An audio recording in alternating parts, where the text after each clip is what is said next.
जो ये किस मुद्दे को लेकर आज प्रेस वार्ता की जा रही है? जो हरियाणा विधानसभा का चुनाव संपन्न हुआ है,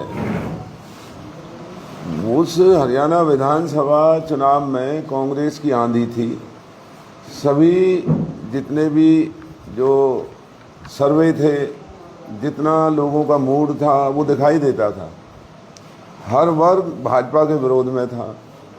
भाजपा के खुद नेता और कार्यकर्ता इस बात को मानते थे कि हम ये चुनाव हार चुके हैं और कोई भी आंकड़ा उनके 15 से ज़्यादा सीट देने के हक में कहीं भी दिखाई नहीं देता था।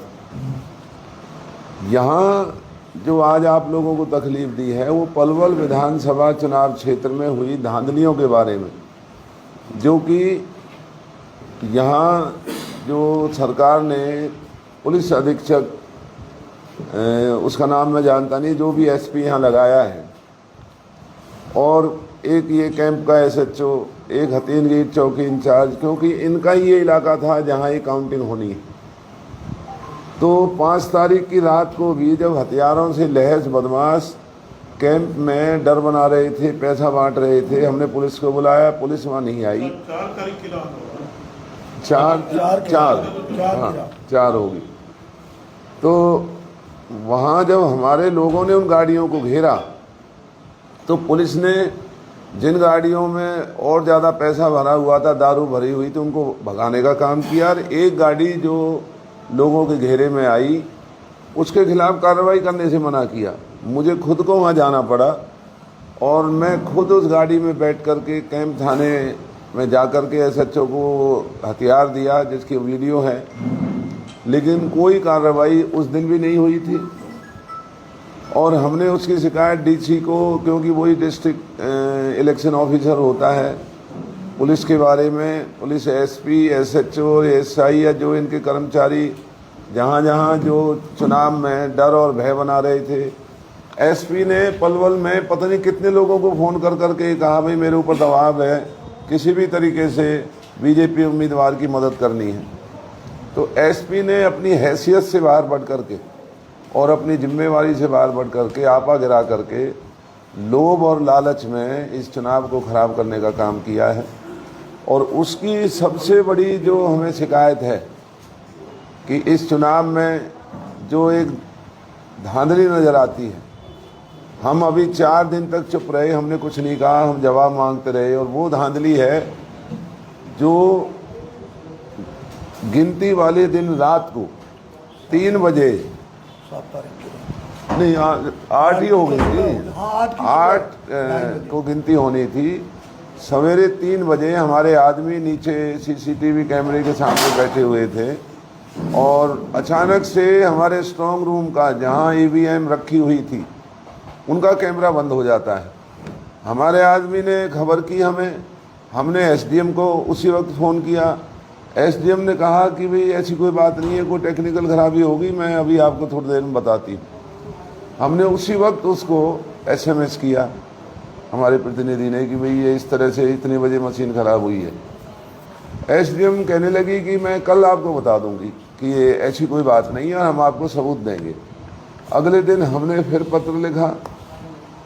उस दिन क्योंकि गिनती थी तो हम भी अपने गिनती में लग पड़े और हमने एक संविधान की मर्यादाओं को मानते हुए हमने कल्पना भी नहीं की थी कि जो मुलाजिम हैं सरकार के, जिनका काम है संविधान की मर्यादाओं की रक्षा करना, निष्पक्ष चुनाव कराना, तो अब हमने इलेक्शन कमीशन को चिट्ठी लिखी है कि भाई जो 8 तारीख को सवेरे 3 बजे हमारा स्ट्रांग रूम का पलवल विधानसभा का 38 मिनट, उसका रिकॉर्ड है, हम आपको दे रहे हैं, 38 मिनट ये कैमरा क्यों बंद रहा और आज तक हमें कोई संतुष्ट जवाब प्रशासन ने नहीं दिया है। तो हमने इलेक्शन कमीशन को ये लेटर लिखा है कि भी इसमें जो कैमरा ये बंद किया गया है इसमें शरारत है और उस शरारत में जिला प्रशासन पूरा और ख़ास करके एसपी, एसएचओ कैंप और हथीन गेट चौकी इंचार्ज, जो कि पहले से ही दारू बंटवाने का काम कर रहे थे, पैसा बांटने में लगे थे, खुद एसपी, एसएचओ और ये इंचार्ज और भी पुलिस के कर्मचारी, वो सारी मर्यादाओं को ताक पे रख करके सरेआम भाजपा को जिताने का डर और भय बना रहे थे, लोगों को लालच दे रहे थे, पैसा, दारू और हथियार बांट रहे थे।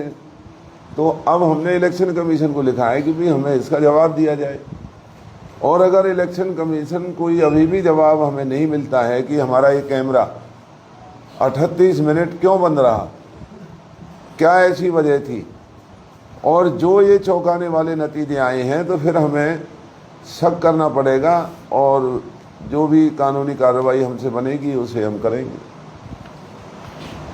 गलाल साहब, कई जगह ऐसा भी आया कि 90% से ऊपर ईवीएम की मशीन चार्ज मिली है, क्या पलवल में भी ऐसा कुछ मामला सामने आया है? पलवल में भी ऐसा मामला आया है जहां बैटरी 90% से चार्ज ज़्यादा थी, और जो चुनाव के आखिरी दिन हमारा जुलूस निकला था, उसी दिन बीजेपी का भी कार्यक्रम था। बीजेपी के 2000 आदमी नहीं थे, हमारे 30,000 से ज़्यादा आदमी थे, और बूथ के ऊपर हमारे आदमी चारों तरफ बैठे नजर आते थे। इनके तो बूथ भी खाली हो गए थे, और इनके खुद कार्यकर्ताओं ने, इनके नेताओं ने हमें बधाई दी। पूरे हरियाणा के लोग बधाई देने आ रहे थे। ये मेरा 8वां चुनाव है।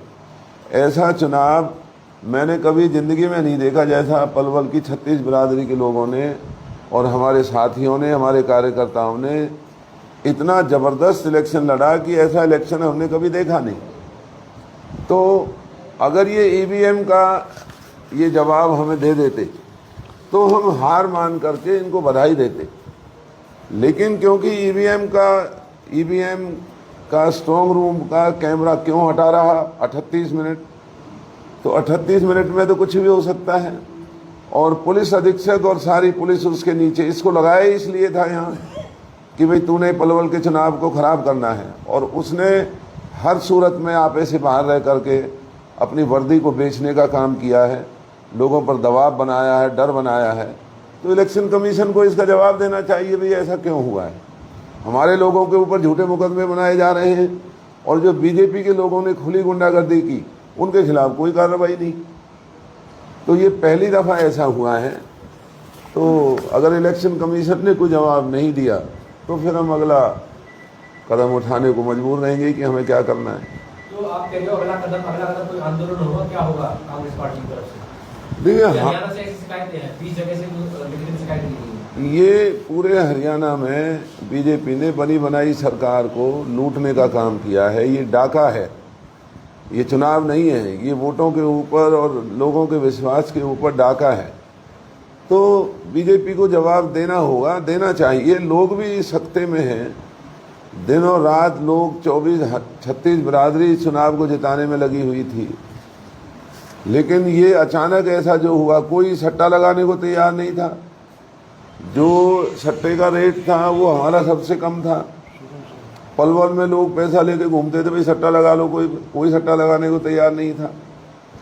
तो अगर ये 38 मिनट का खेल ईवीएम से कैमरा हटाने का ना किया होता तो हम इस सारी बात को मानने के लिए तैयार थे भी जो भी हुआ चुनाव ये जीते हैं।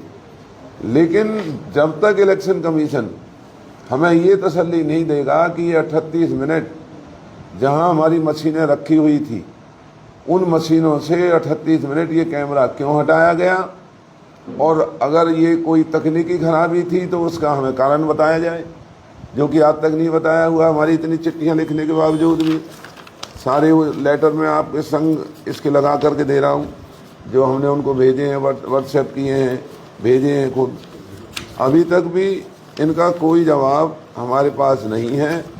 तो हम इस चुनाव को जो बीजेपी ने और इन पुलिस के अफसरों ने, जिला प्रशासन ने मिलकर के प्रजातंत्र की मर्यादाओं को खंडित किया है, तो हमारी मांग है कि इलेक्शन कमीशन इसमें कार्रवाई करे, जांच करे, और जो कसूरवार है उनके खिलाफ कार्रवाई करे। जैसे आप आरोप लगा रहे हैं ईवीएम का 38 मिनट तक बंद रहेंगे, आप 33,000 वोटों से भी तो हारे ना, कितना अंतर हो सकता है ईवीएम की अगर आप बात करें? और 38 मिनट में तो सारी मशीनें भी बदली जा सकती हैं। अब यही तो इन्होंने बताना है, और वो बताएगा कैमरा। जब उसमें वो कैमरे की देखरेख में था तो बंद क्यों किया गया, या क्यों, ये कोई छोटी बात नहीं हो सकती। हमने पूछा कैमरे बंद किया गया, टेक्निकल फॉल्ट था। तो ये तो वो बता ही नहीं रहे। हमारे लिखने के बावजूद भी हम यही कह रहे हैं कि भाई अगर कोई खराबी है तो हमें बताई जाए। जब 38 मिनट आप एक स्ट्रांग रूम के अपने कब्जे में लेकर के हमारी नज़र से दूर कर देते हो, तो हम तो यही कहेंगे भी इन्होंने ज़रूर कोई ना कोई इसमें हरकत की है चुनाव जीतने के लिए। जनता ने आपको वोट दी है, जनता ने इतना वोट दिया है कि इतना वोट आज तक कभी नहीं दिया। ये जनता का ही समर्थन था। हर बिरादरी, हर वर्ग ने मेरा साथ दिया। जो हमारे से नाराज़ थे वो भी हमारे संग लगे और इतना बढ़िया चुनाव ये हुआ। सिवाय कि ये बीजेपी के जो पुलिस के अधिकारियों ने जहाँ जहाँ मैं खुद जहाँ पैसा बट रहा था मैं वहाँ गया, मैंने हतीन गेट चौकी इंचार्ज को बुलाया, वहाँ से भाग गया। उनको पकड़ने का भी काम नहीं किया, जबकि मैंने खुद ने पकड़ा है उन्हें जाकर के। और हर जगह वो एसपी का नाम लेते थे, जी हम अपने एसपी से निर्देश पर सारा कुछ कर रहे हैं। तो अब ये जिला प्रशासन का काम है कि प्रजातंत्र में देश के लोगों का भरोसा बना रहे। तो मैं तो अकेले पलवल की बात कह रहा हूँ कि ईवीएम से जो सीसीटीवी फुटेज को हटाया गया उसका क्या कारण था। ये कोई घटना थी तो इन्हें सफाई देनी चाहिए, हम मान लेंगे। और अगर ये घटना नहीं थी, साजिश है, तो इलेक्शन कमीशन को ही हमने कहा है भाई आप इसमें जो भी कार्रवाई बनती है वो कार्रवाई करें। क्योंकि चुनाव पर अगर लोगों का भरोसा उठ जाएगा तो ये देश जो जिनके देश की आज़ादी के लिए इतने लोगों ने कुर्बानियाँ दी। ये जो कैमरे खराब आप बता रहे हो, मैं नहीं बता रहा, ये तो रिकॉर्ड पे है। ऑन रिकॉर्ड जो भी 38 मिनट का, हाँ। तो ये पलवल विधानसभा क्षेत्र की गिनती का था या होटल भी उसमें शामिल है? पलवल विधानसभा, क्योंकि दोनों एक ही नहीं होटल का होटल में था। हतीन वाला नहीं हुआ खराब, हाँ। हतीन वाला नहीं हुआ, हमारा ही हुआ। हतीन वाला नहीं हुआ, हमारा हुआ है। आप 3 और पलवल में। अच्छा, इसका एक हमारा बुनियादी शक इस बात से जाता है कि जब पोस्टल बैलेट गिने गए तो हम आगे थे, और जब इलेक्ट्रिक ये ईवीएम की गिनती शुरू हुई तो हमें क्रमबद्ध तरीके से पीछे करते चले गए। जहाँ नहीं, उस टाइम तो 12 और 65 चल रहा था। हाँ जी, 12 बीजेपी के थे, 65 74 आ गई थी। हाँ जी। 12 65 चल रहा था। अच्छा, एक और है तो इसमें हमने अभी तक कोई आरोप नहीं लगाया था, और आज भी हमने इलेक्शन कमीशन को हालात लिखे हैं भी ऐसे ऐसे हुआ है। और आज भी हम उनसे कह रहे हैं कि उनका ये फर्ज है कि ये घटना बहुत बड़ी घटना घटित हुई है, तो वो हमें इसकी सफाई दें और हमें हमारी तसल्ली करें, और नहीं है तो इन अधिकारियों के खिलाफ कार्रवाई करें। दलाल साहब, क्या जैसे आप कह रहे हो कैमरे बंद रहे, क्या और विधानसभाओं में इस तरह की कोई बात सामने आई कि कैमरे बंद रहे हों और मशीनें बंद रही? आपके संज्ञान में किसी ने बताया हो आपके साथी ने, कांग्रेस उम्मीदवार ने, कि इस तरीके से हमारे यहाँ कैमरे बंद रहेगी? पूरे हरियाणा में जो हमने सुना है, देखो हमने तो अपना देखा है, लेकिन जो हमने सुना है वो यही है कि जो बैटरी थी, अगर वो मशीनें वही होती तो बैटरी घट करके 70-60% पर आ जाती, वो खर्च हो जाती। लेकिन कांग्रेस के उम्मीदवार हारने वालों की बैटरियां 90 से ऊपर आई हैं, जिसमें मेरा भी अपना केस है। तो उसमें हमें इस बात का बेहद अफसोस है कि प्रशासन को राजनीतिक दलों के हाथों में खेल करके इस व्यवस्था में जो उन्होंने एक इस तरह की जो बदतमीजी की है, ये बहुत ही अशोभनीय घटना है, और इसकी जितनी निंदा की जाए उतनी कम है। और इलेक्शन कमीशन को, जिला प्रशासन तो कुछ करेगा नहीं, वो तो गुलाम है इस सरकार का, लेकिन इलेक्शन कमीशन ऑफ इंडिया को अपनी विश्वसनीयता को बनाने के लिए हमारे आरोपों का जवाब देना चाहिए। कैंप वाले मामले में मुकदमा दर्ज किया गया है, बॉबी के खिलाफ, मोहित बजाज के खिलाफ, एक दो और लड़के। वो मुकदमा SHO कैंप के खिलाफ दर्ज होना चाहिए था, और उस लड़के के खिलाफ होना चाहिए था जो पैसा बांट रहा था। इन लोगों ने तो उसको पकड़ करके थाने ले जाने के लिए उसको वो किया कि तो पैसा क्यों बांट रहा है, उल्टा इनके खिलाफ मुकदमा दर्ज कर दिया। दलाल साहब, नतीजे चाहे जैसे भी रहे हों, लेकिन कांग्रेस की स्टेट ग्रुप में एक खबर सामने आई कि प्रदेश अध्यक्ष उदयवान को पद से हटाने की खबर सामने। इसमें कितनी सच्चाई आपको नहीं लगता? इलेक्शन कमीशन का जवाब आने का इंतजार करना चाहिए था। नहीं, पद से हटाने की अभी कोई ऐसी बात नहीं है। अभी तो पार्टी की बैठक भी नहीं हुई है और चौधरी उदयभान जी का जो चुनाव है वो भी शक के दायरे में है। तो अभी 1-2-4 रोज में उनका क्या कहना है। अब हर उम्मीदवार निजी तौर पर अपनी तकलीफ बताएगा। अब जैसे मैं निजी तौर पर बता रहा हूँ कि हमारे संग ये 38 मिनट का खेल हुआ है कि हमारे स्ट्रॉन्ग रूम से कैमरे हटा दिए गए और 4 घंटे बाद गिनती है। तो हमारा तो फिर जब ये जवाब, अगर ये हमें जवाब देते तो मैं आप लोगों को तकलीफ नहीं देता, ना मैं इलेक्शन कमीशन को लिखता। और आज भी इलेक्शन कमीशन को मैंने इसकी जांच और जांच करके अगर सही है तो इनके खिलाफ कार्रवाई के बारे में लिखा है। मान लो सर अगर कार्रवाई नहीं होती तो आपका अगला स्टेप क्या होगा? कोर्ट जाओगे क्या? वो अब हम कानूनी तौर पर इसको सारे को एग्जामिन कर रहे हैं। जो भी कानूनी कार्रवाई बनेगी वो करेंगे। दलाल साहब, आपकी तरह ही उदयभान जी ने भी आरोप लगाया है कि जो 90% से ऊपर मशीनें पाई गई चार्जिंग, उनमें बीजेपी को ज़्यादा वोट मिले, जबकि जिनमें 60-70% थी उनमें कम मिले, कांग्रेस को ज़्यादा मिले। तो उनका आरोप भी, लेकिन अभी तक उन्होंने वीवीपैट से, मशीनों से भी वीवीपैट से लेकर उससे मिलान की बात की, लेकिन चुनाव आयोग ने मुझे लगता है कोई कार्रवाई की है। हाँ, अभी हम सब एग्जामिन कर रहे हैं। पहले अब जैसे ये भी जो पत्र लिखा है पूरे हरियाणा में जो ऑथेंटिकेटेड है वो मेरा है कि भाई आपका कैमरा 38 मिनट बंद रहा है, वो मैटर ऑफ रिकॉर्ड, प्रशासन मना भी नहीं कर सकता।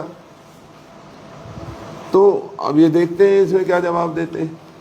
एक चीज मैं बता दूं आप, हाँ जो पुलिस ने अपना नंबर जारी किया था ना जी शिकायत करने का, रात को 11:15 बजे हमने वीडियो दी उनको कि देखो यहाँ पैसा बढ़ रहा है। ये वीडियो मैं दी है पुलिस को रिकॉर्ड में, और फिर बोल के बोला है मैंने कि पुलिस को ये देखो, दिखाओ इन्हें।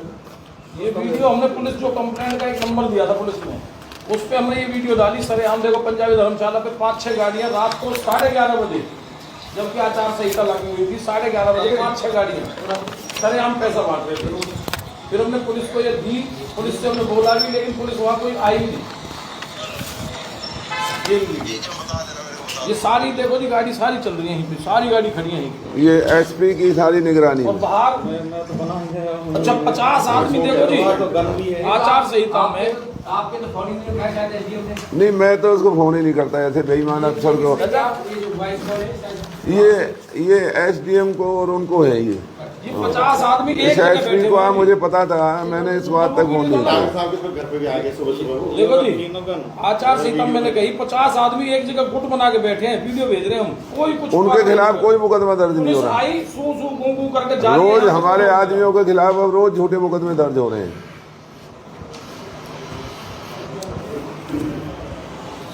गुट बना के बैठे, पुलिस की सायरन की आवाज निकल जाए, ये निकल जाए। ये लेटर जो मैंने लिखा था वो तो लगाया नहीं तुमने इसमें? आप वाला ही तो है। नहीं नहीं है, सबसे ऊपर है। वो जरूर लगाओ। नहीं नहीं, जो मैंने एसडीएम को लिखा, जो उसके पास है वो जो हाथ से लिख रखा है ना, उसके पास है, अनिल के पास है।